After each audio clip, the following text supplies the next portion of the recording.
এই ভাঙা ঘরে আর কতদিন? তুমি তো চলে গেছো, কিন্তু আমাকে তো এই সংসারটা ধরে রাখতে হবে। আমি হার মানবো না, যা করার আমি একাই করে দেখাবো। এই ঝড় একদিন থেমে যাবে, আর তখন এই বাড়িটাও আর এমন থাকবে না। তুমি দেখো, আমি এই বাড়ির প্রতিটা ফুটো বন্ধ করব, প্রতিটা অভাব ঘোচাবো। শুধু আমাকে একটু সময় দিতে হবে। বৌমা, একটু এইদিকে এসো তো, কথা আছে। মা, তুই এই ভাঙা সংসারে পড়ে থেকে নিজের জীবনটা নষ্ট করছিস। আমার ছেলেটা তো অকালে চলে গেল, কারোর কিছু করার ছিল না তাতে, কিন্তু তোর সামনে তো এখনো পুরো জীবন পড়ে আছে। ঠিক বলেছে তোর মা। তুই চাইলে আবার নতুন করে সংসার পাততে পারিস, ভালো একটা ঘর দেখে বিয়ে করতে পারিস। এখানে থেকে কি পাবি বলতো? না আছে থাকবার মতো ভালো ঘর, না আছে দুবেলা পেট ভরে খাওয়ার সামর্থ্য। আমরা বুড়ো বুড়ি, আমাদের কথা আলাদা। বাবা, এই কথা আর কখনো বলবেন না। আপনার ছেলের বউ আমি, কখনো এই বাড়ি ছেড়ে যাব না। হ্যাঁ, 3 বেলা পেট ভরে খাওয়ার সামর্থ্য নেই এখন, কিন্তু আমি চেষ্টা করব এই পরিবারটাকে আমি নিজের হাতে দাঁড় করাবো।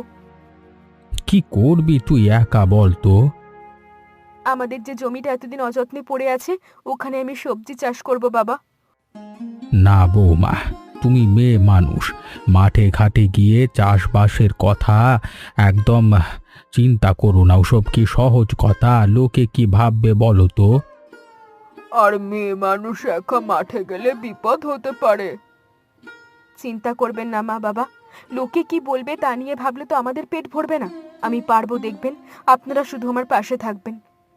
তুই যদি এতটাই মনস্থির করিস, তাহলে কি বলবো, শুধু নিজের যত্ন নিস, তোর কিছু হয়ে গেলে আমরা বাঁচবো না। টাকা পয়সার ব্যাপারটা কিভাবে সামলাবে তাও তো ভাবতে হবে। বীজ, সার, সেচের পানি সব কিছুতেই তো খরচ। বাবা, যা আছে হাতে তা দিয়ে শুরু করব। প্রথমে অল্প জায়গায় চাষ করে দেখব, তারপর ধীরে ধীরে বাড়াবো। একদিনে তো আর হবে না, তাই না? ঠিক আছে বৌমা, তুমি যখন এতটাই জেদ করছো, তাহলে আমিও তোমার পাশে থাকবো। বুড়ো মানুষ হলেও এখনো কিছুটা শক্তি অবশিষ্ট আছে শরীরে। আপনার আশীর্বাদটাই আমার সবচেয়ে বড় শক্তি বাবা। কাকিমা, আমার পুতুলটা না ভেঙে গেছে, ঠিক করে দাও না। মা বললো তুমি সব করতে পারো। দে তো দেখি। বড় মা ঠিক করে দিচ্ছে। এত সুন্দর পুতুলটা কিভাবে ভাঙলো রে? পড়ে গিয়েছিল খাট থেকে। একটু দাঁড়া, আমি ঠিক করে দিচ্ছি। বাবা, এই মাটিটা আসলে খুব ভালো, শুধু বছরের পর বছর অযত্নে পড়ে থেকে শক্ত হয়ে গেছে। একটু যত্ন পেলে দেখবেন কেমন সোনা ফলাবে এই জমি। তুমি এসব শিখলে কোথা থেকে বলো তো? আমি তো কখনো তোমাকে চাষবাস করতে দেখিনি। আমার বাবার কাছ থেকে বাবা। বাবা নিজেও চাষবাস করতেন। আমি ছোটবেলা থেকে ওনার সাথে সাথেই ঘুরতাম, আর স্কুলে পড়াশোনার সময় জৈব সার নিয়ে কিছু জিনিস শিখেছিলাম। আমার রাসায়নিক সার ছাড়াই ভালো ফসল ফলাতে পারবো, দেখবেন খরচও কম হবে। তোমার বাবার মতো একজন গুণী মানুষের মেয়ে তুমি, বোঝাই যাচ্ছে। আমাদের গ্রামে এমন জ্ঞান রাখা মানুষ খুব কম। বেশ, তবে আমিও তোমার সাথে কাজ করব। একা একা তো আর সব পারবে না। আপনি সাথে থাকলে তো খুব ভালো হয়, দুজনে মিলে একসঙ্গে কাজ করব। বয়স হয়ে গেছে বৌমা, আগের মতো শক্তি নেই শরীরে। এ বয়সে এত পরিশ্রম করতে পারবো কি না কে জানে। আপনি একটু বসুন গাছতলায় বাবা, আমি করছি। আপনি শুধু আমাকে বলে দিন কোনটা কোথায় বুনতে হবে, আর আপনি একটু বিশ্রাম করুন। তুই কাজ করবি আর আমি বসে থাকবো, এটা তো ঠিক লাগছে না। আপনার এই বয়সে এসব করাই তো আসল সাহায্য, আমাকে বুদ্ধি দেওয়া, পাশে থাকা। বৌমা, তুমি যেভাবে সারি করে চারা গাছ লাগাচ্ছ, এটা তো আমি আগে কখনো দেখিনি।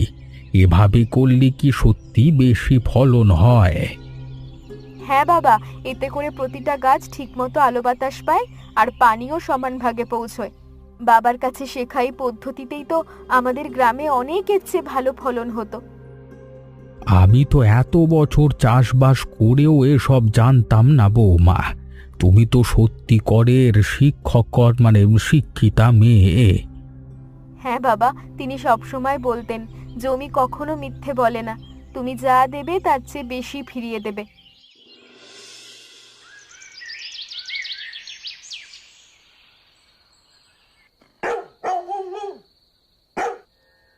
বৌমা, বীজ কিনতে তো টাকা লাগবে, সারও কিনতে হবে। আমাদের কাছে তো একটাও পয়সা নেই এখন। আমার কাছে মায়ের দেওয়া দুটো রূপার চুড়ি আছে মা, ওগুলো বিক্রি করে বীজ সার কিনবো। এই একটা সুযোগ আমাদের হাতছাড়া করা যাবে না। মারে, এত করতে হবে না তোকে, ওগুলো তোর মায়ের স্মৃতি। মা, এই চুড়ি তো আমার কাছে রেখে লাভ নেই। যদি এই সংসারটাই না বাঁচে, স্মৃতি তো মনে থাকবে, চুড়িতে থাকতে হবে না। আমি ঠিক করে ফেলেছি আমি কালই বাজারে যাব। তুই যে জেদি মেয়ে তা আগেই বুঝেছিলাম। ঠিক আছে, যা দেখ তুই ভালো মনে হয় কর। দেখবেন মা, একদিন এই সংসারে আর কোনো অভাব থাকবে না। এই ঘরে আর থাকা যাবে না বৌমা, চালাটা মেরামত করাতেই হবে, নহিলে এবার বর্ষায় পুরো ঘর ভেসে যাবে। আর তো হাঁড়ি বাসন নেই ঘরে, কোথায় রাখবো পানি? বিজয়ের কাছে যদি কিছু টাকা ধার পাওয়া যায়, আমি কালই সকালে গিয়ে কথা বলে দেখি। ওরা তো এখন ভালো অবস্থায় আছে, হয়তো সাহায্য করবে। বিজয়ের কাছে যেতে হবে না বৌমা, ও নিজেও সংসার সামলাচ্ছে। না বাবা, একবার চেষ্টা তো করে দেখি। ভাই তো, না বললেও ক্ষতি নেই। সাবধানে যাস, রাস্তায় কাদা জমে আছে অনেক জায়গায়। চিন্তা করবেন না মা, আমি সামলে নেব।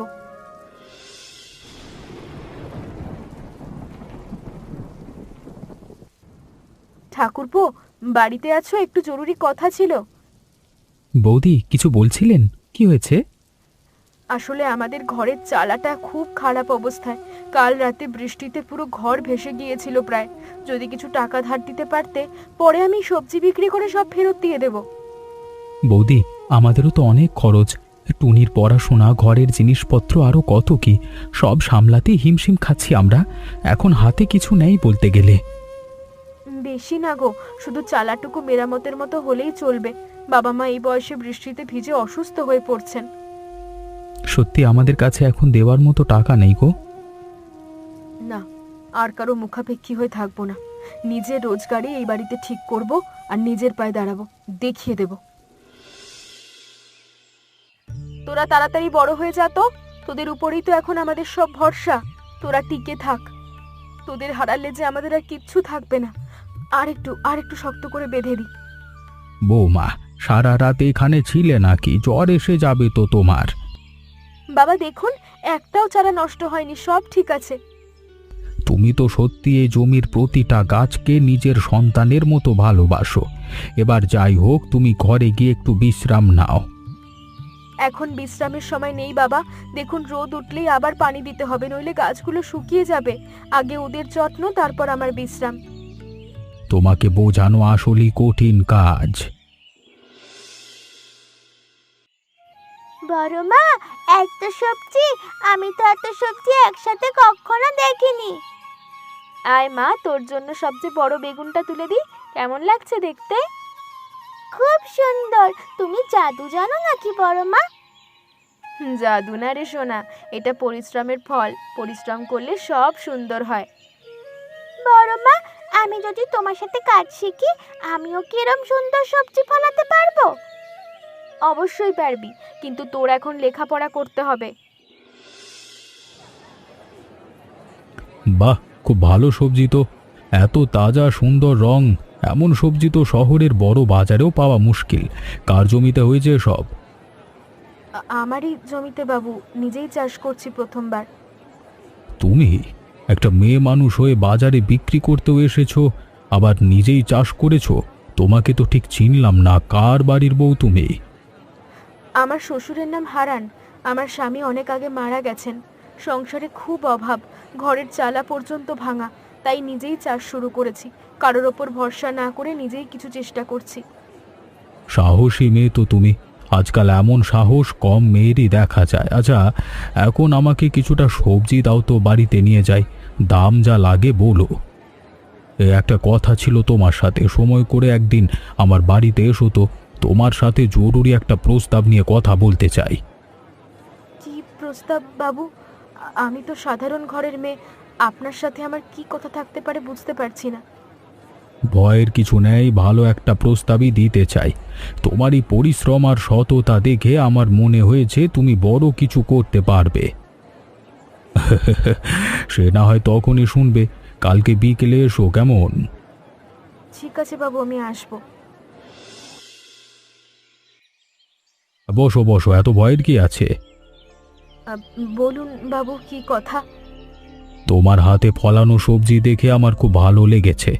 আমার অনেকটা জমি খালি পড়ে আছে গ্রামের ওপাশে, চাষ হচ্ছে না তো ঠিক মতো। তুমি যদি রাজি থাকো, আমি তোমাকে সেই জমি চাষ করবার দায়িত্ব দিতে চাই। এত বড় জমি আমি একা কিভাবে সামলাবো বাবু? আমার তো নিজের ছোট্ট জমিটাই সামলাতে হিমশিম খেয়ে যাচ্ছি। কাজের জন্য লোক থাকবে, তুমি শুধু দেখভাল করবে, কিভাবে চাষ করতে হয় শেখাবে ওদের। চাষের সব খরচ আমার, আর যা লাভ হবে তার অর্ধেক তোমার। শহরে এসব টাটকা সবজির অনেক চাহিদা, ভালো দামও পাওয়া যাবে। বৌদি, বাবু আপনার কাজ দেখে সত্যি মুগ্ধ। এমন সুযোগ সহজে পাওয়া যায় না। যদি রাজি হই বাবু, তাহলে কাজ কবে থেকে শুরু হবে? যত তাড়াতাড়ি শুরু করা যায় ততই ভালো, তবে তোমার পরিবারের মতামত না নিয়ে আমি তাড়া দিতে চাই না। ঠিক আছে বাবু, আজকেই বাড়ি গিয়ে সবার সাথে কথা বলবো, আর কালকের মধ্যেই জানিয়ে দেব। বৌদি, একটা কথা বলি, বাবু কিন্তু সহজে কারোর উপর এত ভরসা করেন না। আপনি সত্যি সৌভাগ্যবতী। সৌভাগ্য নয়, আমি মনে করি এটা পরিশ্রমের ফল।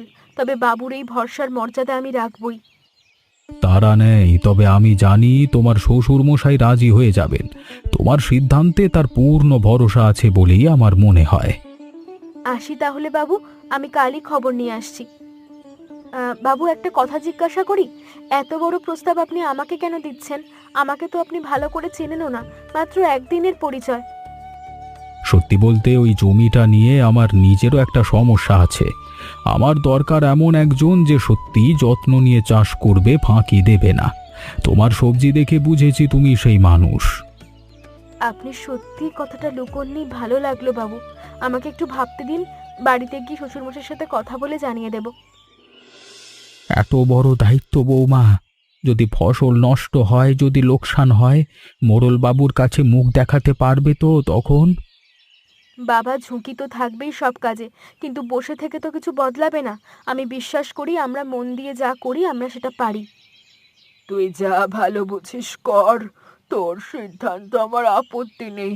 তুই তো এতদিনে প্রমাণ করে দিয়েছিস তুই কতটা পারিস। ঠিক আছে বৌমা, তুমি এগিয়ে যাও, আমি পাশে আছি। শুধু নিজের শরীরের দিকেও একটু খেয়াল রেখো। রাখবো বাবা, চিন্তা করবেন না। কাল সকালেই মোড়লবাবুকে জানিয়ে আসবো। সারটা বেশি ঢালবেন না, গাছের গোড়া পুড়ে যেতে পারে। একটু একটু করে দিন, বুঝলেন? আর সারি সারি করে বুনবেন, তাহলে পরে পানি দিতে সুবিধে হবে। এত জমি একসাথে চাষ করা তো চারটিখানি কথা না। তুমি নিশ্চিত তো সব ঠিক মতো সামলাতে পারবে? চেষ্টার কোনো ত্রুটি রাখবো না বাবু। শ্রমিকদের ভালো করে বুঝিয়ে দিলে কাজটা অনেক সহজ হয়ে যায়। বৌদি, এই দিকটায় মাটি একটু বেশি শক্ত, এখানে কি করব? এখানে আগে একটু গভীর করে কোপাতে হবে, তারপর জৈব সার মিশিয়ে নরম করে দিন। তাড়াহুড়ো করবেন না, এই কাজটা ঠিকমতো না হলে চারা বাঁচবে না। তুমি তো দারুণ সামলাচ্ছ সব। মনে হচ্ছে এই জমিতেই সৌভাগ্য ফিরবে আমাদের।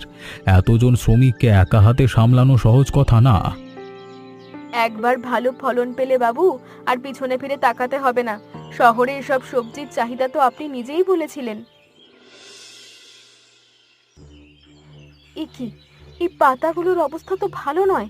এত তাড়াতাড়ি এরকম হলো কি করে? বৌদি, মনে হচ্ছে পোকার আক্রমণ শুরু হয়েছে। গত বছরে এমন হয়েছিল, পুরো ফসল নষ্ট হয়ে গিয়েছিল তখন। আপনি যা বলবেন সেভাবেই কাজ করব, শুধু তাড়াতাড়ি একটা সিদ্ধান্ত দিন। এখনই ব্যবস্থা না নিলে কয়েকদিনের মধ্যে পুরো জমি নষ্ট হয়ে যাবে বৌদি। না না, এবার আমি নষ্ট হতে দেব না। আমাকে একটু ভাবতে দিন, আজ রাতেই একটা উপায় বের করব। কি হয়েছে কমলা? শ্রমিকেরা এত চিন্তিত মুখে দাঁড়িয়ে কেন?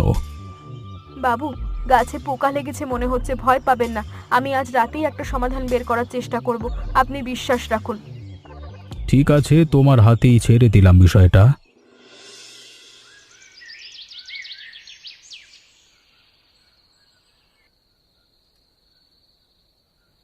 কি খুঁজছিস মা? মুখটা শুকনো কেন? বাবার লেখা কিছু পুরনো নোট খুঁজছি মা। জমিতে পোকা লেগেছে, যদি কিছু না করি তাহলে সব নষ্ট হয়ে যাবে। উনি নিমপাতা আর রসুনের মিশ্রণ দিয়ে পোকা তাড়ানোর একটা পদ্ধতি লিখে গিয়েছিলেন, যদি কাজে লাগে। মোড়ল বাবুর এত টাকা লাগানো জমি যদি ফল না হয়? হবে মা, হতেই হবে।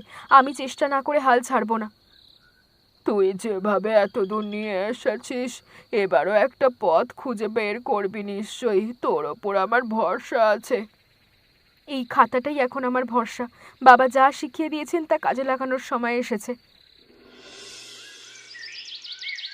কমলা, এই মিশ্রণে সত্যি কাজ হবে তো? এত টাকা লাগানো হয়েছে জমিতে, শ্রমিকদের মজুরি, বীজ, সার সব মিলিয়ে অনেক খরচ। বাবু, 100 ভাগ নিশ্চয়তা আমি দিতে পারবো না, কিন্তু আমার বাবার এই পদ্ধতি কখনো আমাদের গ্রামে ব্যর্থ হয়নি। আমাদের একটু ধৈর্য আর সময় দরকার। 3-4 দিনের মধ্যেই বোঝা যাবে ফল হচ্ছে কিনা। ঠিক আছে, তোমার উপরই ভরসা রাখলাম। আমি জানি তুমি চেষ্টার কোনো ত্রুটি রাখবে না। বাবু, আমার বৌমাকে আমি চিনি, ও যা বলে তাই করে ছাড়ে। ঠিক বলেছেন বাবা, বৌদির জেদের কাছে তো পোকাও হার মানবে। বৌমা, তুমি তো সত্যি কামাল করে দিলে। আমি তো ভেবেছিলাম এবার বুঝি সব শেষ হয়ে গেল। বৌদি, এ তো অসাধারণ। মোড়লবাবু জানলে খুব খুশি হবেন। এই সাফল্য একার না আমার, সবাই মিলে করেছি। সবার অবদান আছে এতে। এই নাও, আজকের বিক্রির অর্ধেক টাকা তোমার প্রাপ্য। শহরের বাজারে দারুণ দাম পেয়েছে এবার। বাবু, আমার এত টাকা এখন লাগবে না। যদি পারেন আমাদের ঘরটা একটু মেরামত করে দিন। বৃষ্টি হলে চালা দিয়ে পানি পড়ে, থাকাই যায় না। বাবা মা খুব কষ্ট পান। এই টাকা তুমি রাখো, তোমার প্রাপ্য এটা, এতে দ্বিধাবোধ করবার কিছু নেই। আর তোমাদের ঘর নিয়ে আমি একটা ব্যবস্থা করছি, শুধু মেরামত না, একেবারে নতুন বাড়ি বানিয়ে দেব তোমাদের। বাবু, এত কিছু দরকার নেই, শুধু চালাটা মেরামত করলেই চলবে। তোমার মতো পরিশ্রমী আর সৎ মানুষের জন্য এটুকু আমি করতেই পারি কমলা। এটা আমার সিদ্ধান্ত, না বলো না। তুমি শুধু ওই কাজ চালিয়ে যাও, বাকিটা আমার উপর ছেড়ে দাও। বৌদি, বাবু যা বলেন তাই করেন, যা বলে লাভ নেই। কি বলে যে ধন্যবাদ দেব আমি বুঝতে পারছি না। বাবু, আপনার এই দয়া আমরা কোনো দিন ভুলবো না। দয়া নয়, এটা তোমার বৌমার প্রাপ্য সম্মান। আমি শুধু সেটাই দিয়েছি। কাকিমা, এটা কি আমাদের নতুন বাড়ি হবে? আমি এখানে থাকবো? হ্যাঁ রে সোনা, এটা আমাদের সবার বাড়ি হবে। তুই যখন খুশি এসে থাকবি। তাহলে আমার একটা আলাদা বড় ঘর হবে বড় মা? আমি সেখানে পুতুল রাখবো। অবশ্যই হবে, তোর জন্য সবচেয়ে সুন্দর ঘরটা রাখবো। এতদিন পর নিজের একটা নতুন বাড়ি হবে, এ যেন স্বপ্নের মতো লাগছে। এর চেয়ে ভালো খবর আর কি হতে পারে? অবশ্যই তুই আয়, 2 ভাই বোন মিলে আরো বড় করে তুলবো এই কাজ। এটাই তো চেয়েছিলাম সব সময়। হারান্দা, বাড়ির দলিলের কাজ শেষ। এবার বলুন, এই বাড়ির কার নামে রেজিস্ট্রি হবে? এটা আমার বড় বৌমার নামে হবে বাবু, এটা তারই প্রাপ্য। ঠিক আছে, আমি কাগজে সেভাবেই লিখে দিচ্ছি। না না বাবু, এসব কি বলছেন? বাবাই তো পরিবারের মাথা, বাড়ি তো তার নামেই হওয়া উচিত। আমার নামে হলে লোকে কি বলবে? মা, লোকের কথা ছাড়, তুই যা করেছিস তার প্রতিদান তোরই প্রাপ্য। বৌমা, আমাকে একটু ভাবতে দাও, রাতটা ভেবে কালকে জানাবো। ঠিক আছে হারান্দা, কালকে গৃহপ্রবেশের দিনে আমি চূড়ান্ত দলিল নিয়ে আসব। আপনার সিদ্ধান্তই শেষ কথা। ভেবে দেখুন তো হারান্দা, তারা নেই, কালকে সকালেই জানালে চলবে। মেয়েটা যা করেছে তার প্রতিদান কিভাবে দেব সেটাই এখন ভাবছি। যা মনে হয় ঠিক তাই করুন। বৌমা তো কখনো নিজের জন্য কিচ্ছু চায়নি।